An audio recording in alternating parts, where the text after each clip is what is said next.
बारे में हम लोग देख रहे थे शिष्यता का 8वां भाग। और उसमें हम लोगों ने 7 बातों को देखा था और उन 7 बातों को देखने के आगे आज हम लोग देखने का प्रयास करेंगे। और उसमें आज 8वीं बात है अधिकार। शिष्यता में सावधानी जो बरतने की आवश्यकता है वो है अधिकार। अधिकार हमारे पास में अगर आ जाता है तो हम उसका दुरुपयोग करते हैं कई बार, और अपने से छोटे लोगों का हम शोषण करते हैं। पासवान हो, विश्वासी हो या बड़े पद पर बैठे हुए मसीह में लोग हों, तो हमें अधिकार का दुरुपयोग नहीं करना चाहिए। लेकिन हमें अधिकार को जो परमेश्वर ने हमें दिया है बड़ी ही नम्रता और दीनता के साथ में उसके स्वीकार करके हमें चलना चाहिए। उसका मॉडल हमारा प्रभु यीशु मसीह है, और प्रभु यीशु मसीह ने हमें और आपको वो सब कुछ अधिकार रखते हुए भी उसने अपने आप को शून्य कर दिया। तो हम जिस परमेश्वर की आराधना करते हैं, जिससे हम प्रार्थना करते हैं, जिसका हम प्रचार करते हैं, जिसके बारे में हम लोगों को बताते हैं, क्या हम उसके जैसा जीवन नहीं जी सकते हैं? जो सब कुछ का अधिकारी होने के बावजूद भी वो अपने आप को नम्र और दीन बनाया। क्या हम अपने आप को नम्र और दीन नहीं बना सकते? लेकिन हम कई बार अधिकार हमारे पास में है, हम डायरेक्टर है या बिशप है या हम पास्टर है या हम एक अच्छा ओहदे पर किसी सरकारी कर्मचारी के पद पर विराजमान है, तो हम उस अन्य जो विश्वासी लोग हैं, जो अन्य शिष्य हैं, हम उनको क्या करते हैं? उनको हे दृष्टि से देखते हैं या हम उनका शोषण करने की कोशिश करते हैं। तो क्या आपकी क्या स्थिति है? क्या आप भी शोषण कर रहे हैं? यदि शोषण कर रहे हैं तो ये बाइबल के अनुसार नहीं है और हमें सावधान हो जाना चाहिए। तो अधिकार या उसका जो दूसरा शब्द है शक्ति, उसका हमें दुरुपयोग नहीं करना चाहिए। हर एक व्यक्ति को अपने दैनिक जीवन में कार्य करने के लिए आवश्यक बल चाहिए, और इसको बनाए रखने और इसको बढ़ाने का यत्न करना भी जरूरी है। लेकिन जब मनुष्य के हृदय में शक्ति या अधिकार पाने का विचार किसी दूसरे को दबाने के लिए या उसको हानि करने के लिए होता है, तब वो पाप बन जाता है। तो क्या आप पाप कर रहे हैं? किसी को दबाने की कोशिश कर रहे हैं आप अपने एक अच्छे पद पर होने के कारण? सावधान हो जाइए। प्रभु यीशु मसीह का आप शिष्य हैं तो सावधान रहें और सावधानी के साथ में अपने अधिकार का उपयोग कीजिए। शक्ति या बल कई प्रकार के होते हैं, और अगर उनका यही प्रयोग नहीं है, सही प्रयोग नहीं है, अगर शक्ति का और अधिकार का सही प्रयोग नहीं है, तो उसमें परमेश्वर के लोग बड़ी सरलता से फंस जाते हैं और पाप में फंस करके परमेश्वर से दूर हो जाते हैं। तो शिष्यता में सावधानियां का दूसरा भाग में 8वीं बात है अधिकार का या शक्ति का दुरुपयोग हमें नहीं करना चाहिए। हमारे पास में अधिकार है, हमारे पास में शक्ति है, हमारे पास में पावर है, तो हमें एक दूसरे की भलाई के लिए करना चाहिए, परमेश्वर की महिमा के लिए करना चाहिए, ना कि हमें किसी को गिराने के लिए या उसको नीचा दिखाने के लिए कोशिश करना चाहिए। 9वीं बात है सफलता। शिष्यता में हम शिष्य बन जाते हैं, प्रभु यीशु मसीह का शिष्य बन गए और हमें उसमें सफलता परमेश्वर दे रहा है, परमेश्वर हमें आशीष दे रहा है। प्रभु के नाम की स्तुति हो। लेकिन अगर हम सफलता को प्राप्त करने के लिए किसी प्रकार की उसमें पाप का कारण बन रहे हैं, या किसी भी प्रकार से हम किसी को गिरा करके या पीछे हटा करके या किसी को हम नीचा दिखा करके अपने आप को बढ़ाने की कोशिश कर रहे हैं, तो ये सफलता अच्छी नहीं होगी और इस सफलता से प्रभु भी खुश नहीं होता है। शायद आप सफल हो सकते हैं संसार में, लेकिन आत्मिक रूप से शायद आप सफल नहीं हो पाएंगे। तो इसलिए हमें आत्मिक रूप से भी, सांसारिक रूप से भी हमें सफल होने की आवश्यकता है, परंतु सही तरीके से। तो मनुष्य का जीवन हमेशा बढ़ने वाला होता है और इसके लिए उसे कई बाधाओं का सामना करना पड़ता है। आगे बढ़ना बाधाओं पर विजय पाने से ही संभव होता है। अगर हम विजय को प्राप्त कर रहा है तभी हम अच्छे तरीके से उसमें बढ़ सकते हैं। लेकिन जब मनुष्य गलत उपायों से या गलत तरीके से या गलत अभिप्राय से, गलत मंशा से को रख करके सफलता पाने की कोशिश करता है या पासवान बनने की कोशिश करता है या विश्वासी बनने की कोशिश करता है, तो वह पाप करता है। और आज का मनुष्य प्रभु की सेवकाई में या प्रभु के शिष्य बन करके संसार के सामने सफल बन करके दूसरे शिष्यों के साथ में, दूसरे सेवकों के साथ में को पीछे करके संसार को दिखाना चाहता है, और संसार और शैतान उसके मन में इसको सही रूप में नहीं रखते हैं। और प्रभु का एक सेवक या सेवक का जीवन जीने के में सफलता प्राप्ति के लिए हर प्रकार का अनर्थ करते हुए अपने लक्ष्य तक पहुंचना चाहता है। क्या आप भी इस तरीके से पहुंचना चाहते हैं? अगर ऐसा है तो हम एक अच्छा सफलता का जीवन नहीं जी सकते। प्रेरितों के काम में हम लोग पढ़ते हैं, जब स्किवा के लोग थे, उसके बच्चे थे, गलत तरीके से प्रभु यीशु मसीह के नाम का उपयोग कर रहे थे। वो कह रहे थे, जिस नाम का प्रचार पौलुस करता है, जिस नाम से पौलुस प्रार्थना करता है, उस नाम से हम तुझे आज्ञा देते हैं, उसमें से निकल जाओ। लेकिन क्या हुआ? हम देखते हैं वहाँ पे उनको ही नंगा कर दिया शैतान ने। तो सफलता प्राप्त करना चाह रहे थे लेकिन गलत तरीके से। फिर एक और के बारे में हम लोग पढ़ते हैं कि प्रेरितों के पास में वो लोग पैसे लेकर के आए और उन्होंने कहा कि हमें भी ये अधिकार चाहिए कि हम जिसके ऊपर हाथ रखें वो ठीक हो जाए, चंगा हो जाए, उसकी बीमारी ठीक हो जाए। मनसा ठीक थी लेकिन तरीका गलत था। तो सफल होने के लिए आज लोग गलत तरीके का इस्तेमाल करते हैं। पैसे दे करके, घूस दे करके प्रभु के नाम में आगे बढ़ना चाहते हैं और बोलते हैं प्रभु ने हमें बढ़ा दिया। वो गलत तरीके से हमें सफल नहीं होना चाहिए, असफल होने का प्रयास नहीं करना चाहिए, किसी को पीछे कर करके नहीं।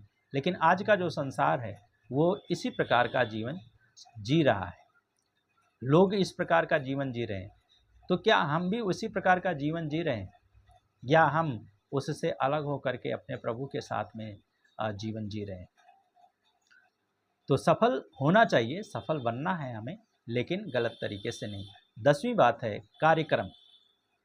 कई बार हम कार्यक्रम करते हैं। मसीही सेवा में सेवा के अलग अलग क्षेत्र होते हैं और प्रत्येक क्षेत्र में, प्रत्येक कार्यक्रम में दूसरों की सहायता, प्रभु की कलीसिया और परमेश्वर के नाम को महिमा देने के लिए बनाए जाते हैं। प्रत्येक कार्यक्रम का अपना समय, अभिप्राय और पूरा करने के तरीके होते हैं, पर बहुत बार यही कार्यक्रम प्रभु के सेवक के लिए फंदा बन जाते हैं। कार्यक्रम का नाम अच्छा हो सकता है, कार्यक्रम की आवश्यकता भी महत्वपूर्ण है, लेकिन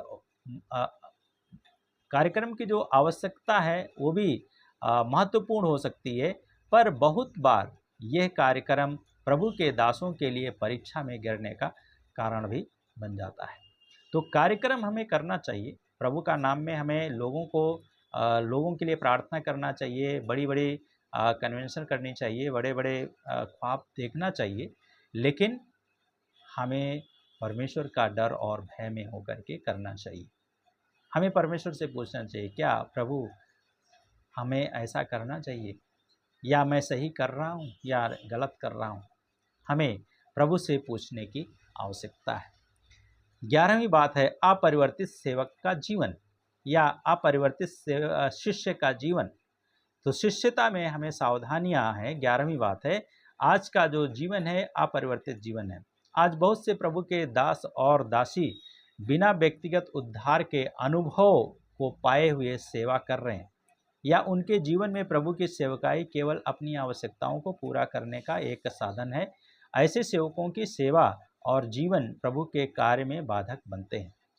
क्या हमारा जो जीवन है, हम अपने जीवन में हमारा जीवन बदल गया है?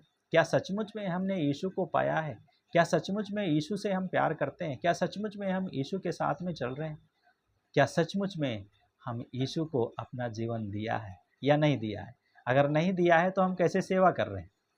तो हमें सबसे पहले अपने जीवन को प्रभु के हाथों में समर्पित करना है, तब हम सेवा में आगे बढ़ सकते हैं या सेवकाई में हम आगे बढ़ सकते हैं। तो हमारा जीवन बदला हुआ जीवन होना चाहिए। 12वीं बात है शिष्यता में सावधानियां, अभिषेक रहित सेवकाई। इसका अर्थ है कि सेवा करने वाले व्यक्ति को पवित्र आत्मा से अभिषेक प्राप्त नहीं है। उसका प्रचार और सेवा कार्य पूरी तरह से मानवीय ज्ञान और योग्यता पर निर्भर करता है। तो क्या हमारा सेवा में, आपका सेवा में, क्या हम अपने ज्ञान के आधार पर, क्या हम अपने जीवन में योग्यता के आधार पर हम सेवा कर रहे हैं, या परमेश्वर ने हमें अभिषेक किया है, या परमेश्वर ने हमें अभिषेक करके अपने कार्य के लिए अलग किया है, या हम अपनी पूर्ति के लिए, अपनी आवश्यकता की पूर्ति के लिए हम सेवा का काम कर रहे हैं। क्या कर रहे हैं, हम कैसी सेवा कर रहे हैं? तो अभिषेक रहित सेवा हमारा नहीं होना चाहिए। ये शिष्यता में बड़ी ही सावधानी की आवश्यकता है। अनुशासनहीन मन। 13वीं बात है अनुशासनहीन मन, अर्थात एक ऐसा सेवक जो अपनी इच्छा और मन के आधार पर ही सेवा करता है, उसके जीवन में पवित्रता की कमी रहती है।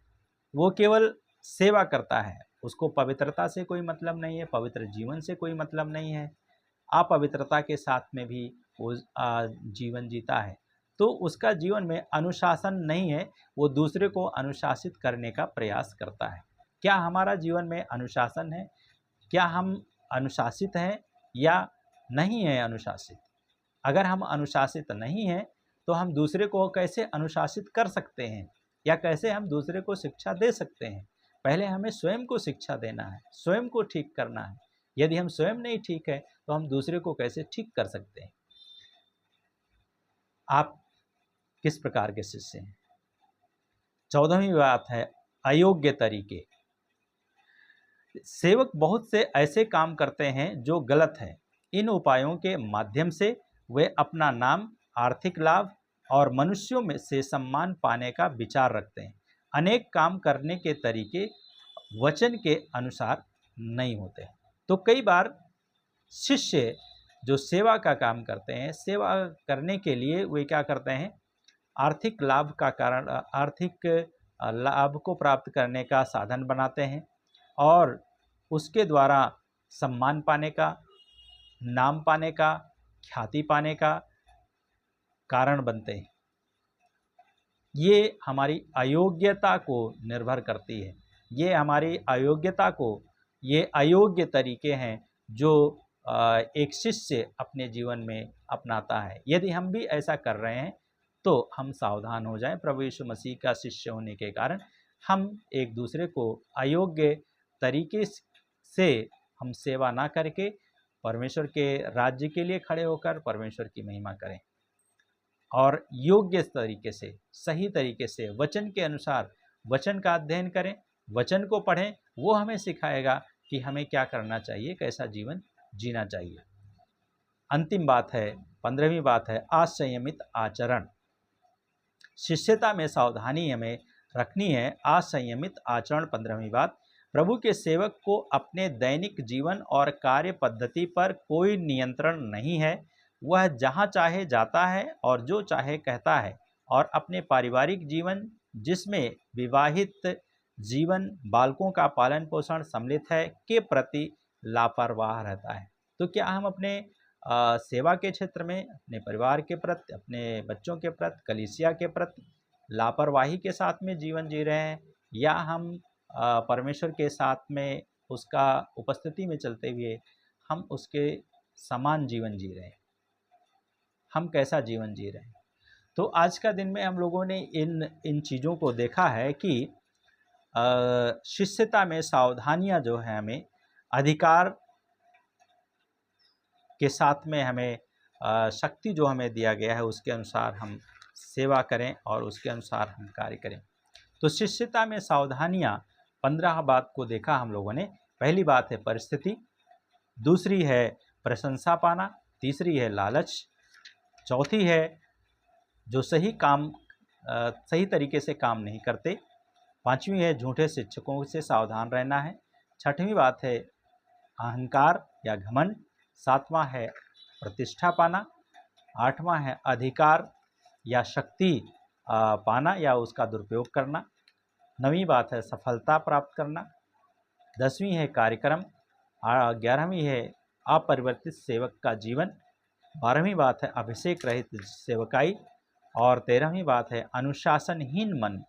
और 14वीं बात है अयोग्य तरीके। और 15वीं बात है असंयमित आचरण।